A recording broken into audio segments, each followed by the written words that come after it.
During a rainstorm on the morning of October 22nd, 1968, in the Atlantic Ocean, the United States completed one of its most remarkably successful tests yet of man and machine in space. But this was only the ending.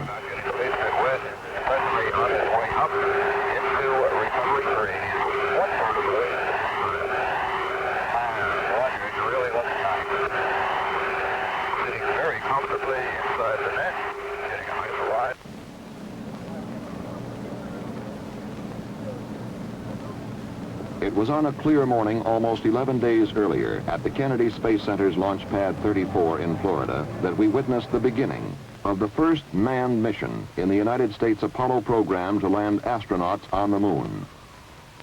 The purpose of the flight of Apollo 7 could be stated very simply: prove that the spacecraft command and service modules would function properly in space long enough to carry men to the moon and back. Accomplishing this was considerably less simple.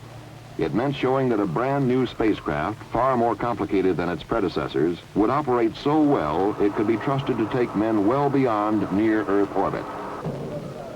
The astronauts were spacecraft commander Walter Schirra and pilots Don Isley and Walter Cunningham. The Kennedy Space Center had spent long days in preparation and checkout, working toward a launch time which had been set for months. It was not by chance that Apollo 7 lifted off only 2 3/4 minutes after the appointed moment. 5, 4, ignition, GR.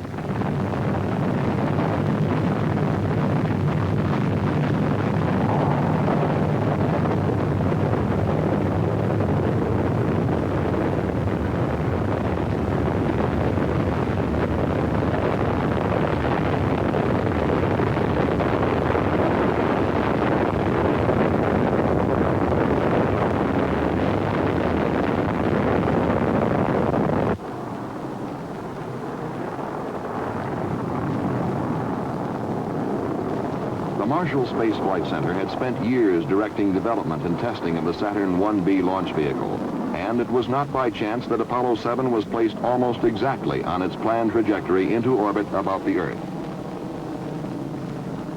Your Godspeed, Apollo 7.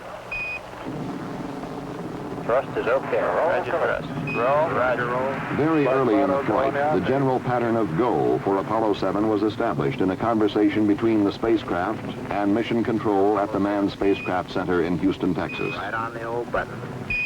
Very good. Flight booster. Go. We appear we may be slightly marginal on LOX. We'll keep it. Okay, stand by. Cut off. Take 2, cut off. Beautiful. Fido. Flight Fido, we're go. Go across the board. CMC looks good, flight. 25,553. H dot is minus 4 balls 1. Across the board, Captain. We have you go for orbit here. Go for orbit. Apollo 7 was also go for an exhaustive series of tests of its worthiness in space. One of the first things which had to be learned was whether the astronauts could control the spacecraft combined with the S-4B Saturn stage. A very similar thing would have to be done during the early phases of a lunar mission. The answer was not long in coming. 3, 2, 1, mark. S-4B test complete. Beautiful. That was outstanding. Real fine, outstanding. Next, the spacecraft and S-4B stage were separated. The question now was whether the astronauts could turn their spacecraft around and control it to the degree required for future physical link-ups with equipment in space. For this, too, would have to be done in the lunar flight. And again, the answer was yes. Was a little flashes like Gemini? Something that will not be seen in the lunar flight or in any other forthcoming Apollo mission were the panels at the top of the S-4B stage. They will simply be jettisoned in the future, but they drew comment in Apollo 7. And the slot panel at the top, left and bottom opened at I would just be about a 45-degree angle, and the slot panel on the right is just opened, maybe 30 degrees at the very best. Roger. Looks like you're looking at a 4-jawed angry alligator. Apollo 7 escorted its spent S-4B stage through space for perhaps 30 minutes, then departed. That's a bigger one, Tom. Rated now? Yes. No doubt, yeah. It's absolutely beautiful here. The following day, Apollo 7 burned its spacecraft propulsion system for the first 2 times in the mission and returned to its 4-jawed alligator, which was now angrier than ever. And Apollo 7, Houston, how close are you now? We're close to about 70 feet. It's tumbling rather wildly, so we're trying to stay away from it. Roger, understand. Bring your copy, Jack, go. Okay, separate. In this maneuver, Apollo 7 had accomplished the first rendezvous of the program, and in so doing had proven capable of meeting still another requirement for lunar flight. 1618 plus 1221. Then, as we were to see in some of the most dramatic film ever returned from space, the crew would settle down to a weightless life in a spacecraft with 4 times more room than Gemini.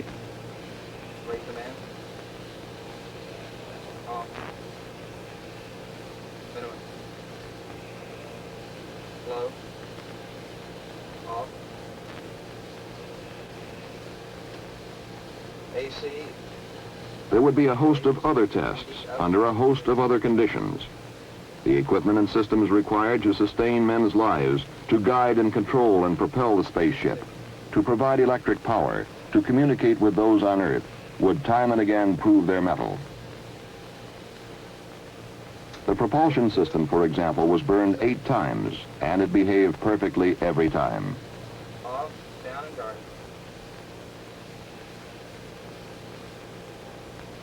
Auto.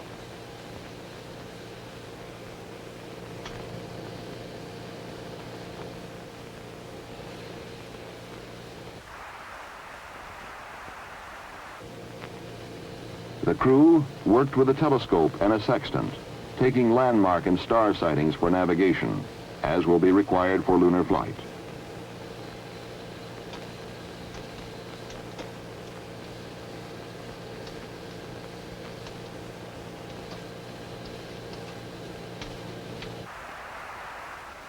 And they discovered on occasion that water particles which had been dumped overboard could be confused with stars. Care will have to be taken to avoid this confusion on future flights.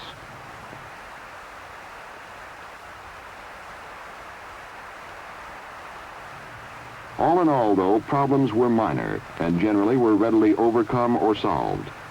The spacecraft almost seemed to grow stronger as the days went by.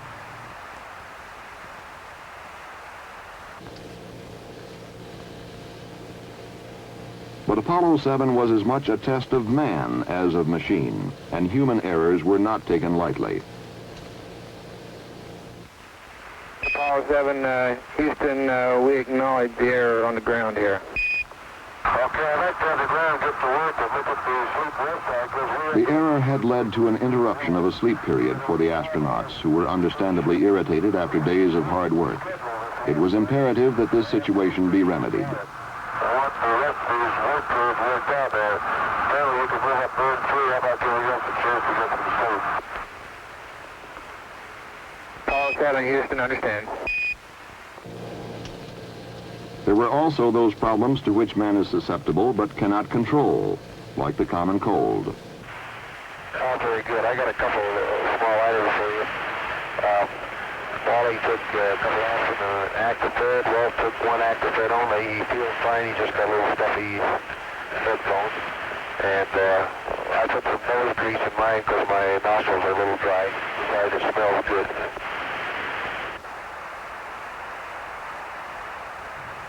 As the cold spread to all 3 astronauts, doctors feared that there might be discomfort, even pain, with eardrums as pressure increased during re-entry. The astronauts were able to cope with the problem, however, by taking decongestants and holding their noses and blowing to equalize re-entry pressures. Always before, we've had to be content with merely listening to our astronauts during their flights. In Apollo 7, through the medium of television, we could actually see them in space for the first time and become better acquainted with weightless life aboard a spacecraft. You're picking up, I can read it now, just a minute. It says from that lovely Apollo something. You guys should write. Apollo room. High atop everything. Something. High atop everything. Looks good. I can see Wally handling it now. And Don has a smile on his face, and there's Walt. Down the Gulf Coast. Okay, what's the next one? A little closer, Wally.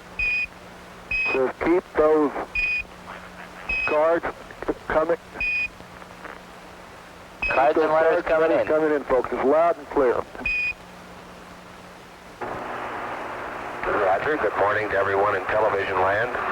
You're looking at the right-hand portion of the main display console.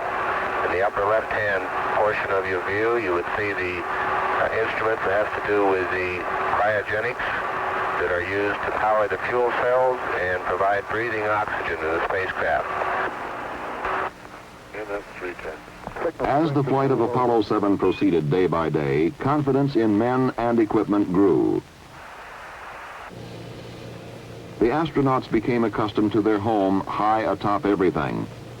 They had a chance to evaluate it as a place to live and work in space. Set. Set.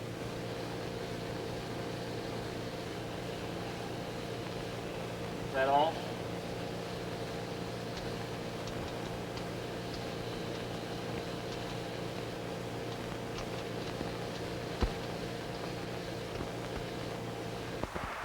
There was a chance to photograph Hurricane Gladys, which raked across Florida and headed out into the Atlantic.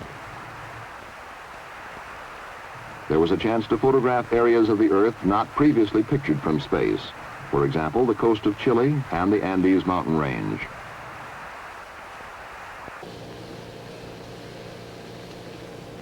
The crew could evaluate such things as the importance of exercising,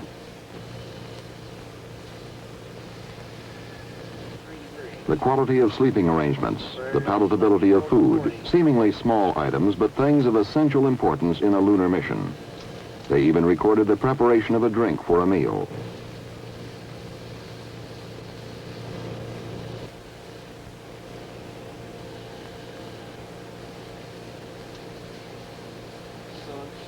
We have Comet Australia. By the time Apollo 7 entered its 11th day in space, it had exceeded the time required for a flight to the moon and back. Go fly. It was also well on its way to accomplishing all planned objectives and more.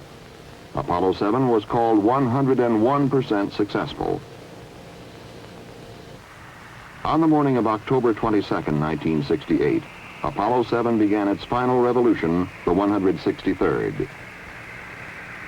At approximately 259 hours and 39 minutes after liftoff, the spacecraft propulsion system was burned for the final time, and Apollo 7 headed home to Earth.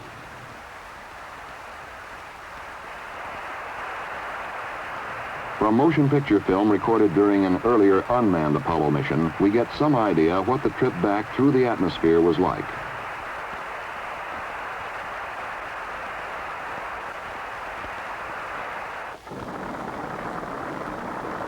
In less than an hour after touchdown in the Atlantic Ocean, the flight crew emerged from helicopters which had brought them to the recovery ship, the carrier USS Essex.